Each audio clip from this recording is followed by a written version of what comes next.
Guys, Amul एक famous dairy product company है और इंडिया में शायद ही कोई ऐसा घर होगा जहां पर अमूल के आइटम्स यूज ना होते हों।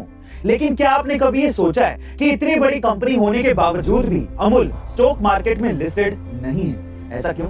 दरअसल अमूल कोई कंपनी है ही नहीं, बल्कि वो एक कोऑपरेटिव सोसाइटी है जहां बहुत सारे किसान एक साथ आकर अपना कंट्रीब्यूशन करते हैं। और यही नहीं, अमूल जब साल 1946 में बना था तो उसका मकसद ही किसानों को आर्थिक रूप से मदद करना था। और इसीलिए आज अमूल करीब 36 लाख किसानों का एक ग्रुप बन चुका है और अमूल का प्रॉफिट भी इन 36 लाख किसानों में इक्वली डिस्ट्रीब्यूट कर दिया जाता है। गाइस, अब आप ही सोचिए और बताइए कि क्या अमूल को किसी भी इन्वेस्टर या इन्वेस्टमेंट की जरूरत है? जवाब है नहीं, क्योंकि उसके किसान ही उसके इन्वेस्टर हैं। ऐसी अमेजिंग इन्फॉर्मेटिव वीडियोस के लिए शेयर, सब्सक्राइब एंड लाइक। मिलते हैं अगली वीडियो में। गाइस, बॉलीवुड के किंग शाहरुख खान आज किसी पहचान के मोहताज नहीं है, लेकिन आज जो उन्हें स्टारडम मिला है उसे हासिल करना इतना भी आसान नहीं। हाँ, भले ही शाहरुख खान बचपन से ही एक्टिंग का शौक रखते थे, लेकिन उनकी माँ के अलावा किसी को भी इस बात पे भरोसा नहीं था कि वो कभी एक्टर बनेंगे। और जब भी शाहरुख इस बात से निराश होते तो उनकी माँ उन्हें कहती कि बेटा, तू बिल्कुल दिलीप कुमार जैसा लगता है और तू एक दिन मुंबई जाकर एक्टर जरूर बनेगा। माँ की ये बात सच भी हुई। शाहरुख खान मुंबई आए, एक्टर बने और बॉलीवुड पे छा गए। लेकिन शाहरुख की बदकिस्मती देखिए, ये देखने के लिए उनकी माँ जिंदा नहीं। शाहरुख उनकी माँ की इच्छा उनके जीते जी तो पूरी नहीं कर पाए, लेकिन उन्होंने इस दिन कसम खाई कि मैं एक दिन इतना बड़ा स्टार या सितारा बनूंगा कि मेरी माँ स्वर्ग से मुझे देखेगी।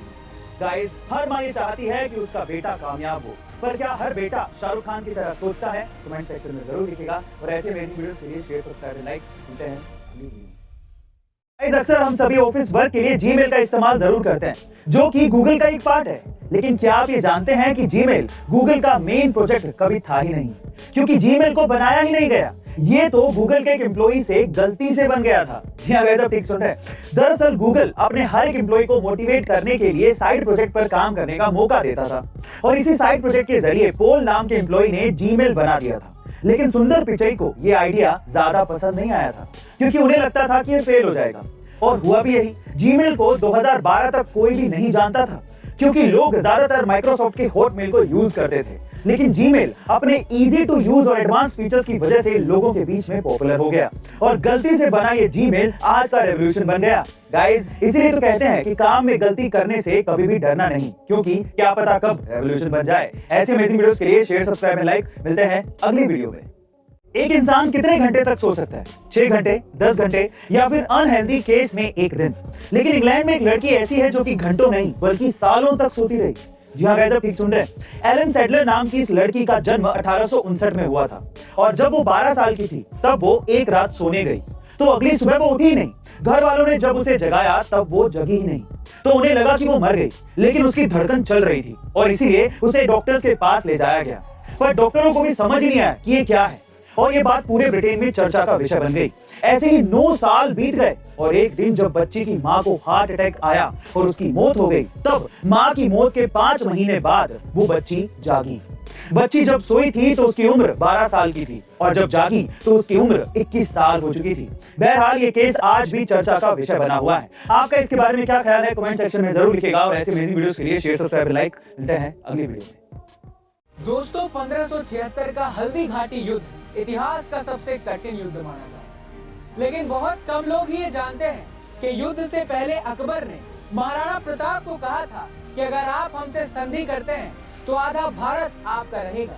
लेकिन महाराणा प्रताप इस प्रस्ताव को ठुकराते हुए कहते हैं, मर जाऊंगा लेकिन मुगलों के आगे सर नहीं झुकाऊंगा। क्योंकि आजीवन महाराणा प्रताप देश के लिए मुगलों से लोहा लिया करते थे और सैकड़ों युद्ध भी लड़े थे, अनेकों बार मुगलों को धूल चटाई थी, इसलिए अकबर की नींद उनका नाम सुनकर ही उड़ जाया करती थी। एक बार तो अकबर ने ये तक कह दिया था कि अगर महाराणा प्रताप और सैनिक गुरु जयमल मेड़तिया मेरे साथ होते तो हम विश्व विजेता बन जाते।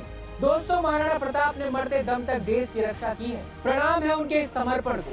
ऐसे ऐतिहासिक वीडियोस के लिए हमें लाइक, शेयर, सब्सक्राइब करना ना भूलें। मिलते हैं अगले वीडियो में। जय हिंद। दोस्तों, 1947 से पहले के भारत की कई ऐसी दास्तां हैं जो इतिहास के पन्नों में दर्ज है। आज की पीढ़ी जब उन कहानियों को सुनती है तो कभी रगों में खून दौड़ जाता है, तो कभी गर्व से सीना चौड़ा हो जाता है, कभी आंखों में आंसू आ जाते हैं, तो कभी क्रोध से भर जाते हैं। आज का दिन ऐसी एक ऐतिहासिक दर्दनाक घटना का दिन है। 13 अप्रैल साल 1919 के दिन पंजाब के अमृतसर में जलियांवाला बाग नाम की एक जगह पर अंग्रेजों ने कई भारतीयों पर गोलियां बरसाई थी। उस कांड में कई परिवार खत्म हो गए। बच्चे, महिला, बूढ़े तक को अंग्रेजों ने नहीं छोड़ा था। उन्हें बंद करके गोलियों से छलनी कर दिया था। ब्रिटिश सरकार और जनरल डायर के इस नरसंहार में 1000 से भी ज्यादा लोग शहीद हो गए थे और लगभग 2000 से अधिक भारतीय घायल भी हो गए थे। लेकिन असली संख्या फिर भी छुपाई गई, क्योंकि इससे ज्यादा भारतीय शहीद हुए। दोस्तों, नमन है उन शहीदों को। और आपको क्या लगता है, क्या हमें भारतीय होने के नाते ऐसे दिवस को भूल जाना चाहिए? नहीं, कमेंट सेक्शन में जरूर। गाइस, जब भी हमारे सामने टेस्ला कंपनी की बात होती है तो हमारे दिमाग में एलोन मस्क का ही नाम आता है। लेकिन क्या आप ये जानते हैं कि टेस्ला एलोन मस्क की कंपनी थी ही नहीं?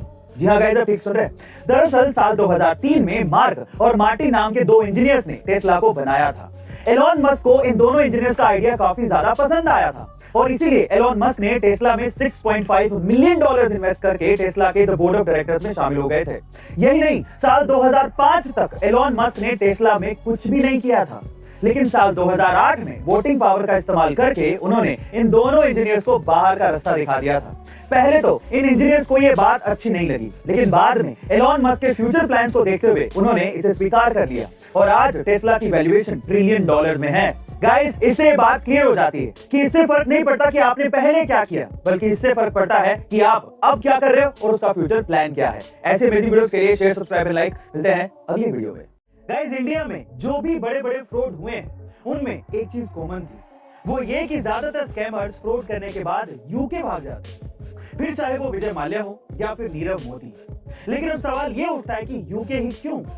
दरअसल ऐसा इसीलिए क्योंकि यूके में किसी भी क्रिमिनल या स्कैमर को 2 मिलियन पाउंड में गोल्डन वीजा मिल जाता है, जिससे वो आसानी से यूके में एंटर हो जाता है।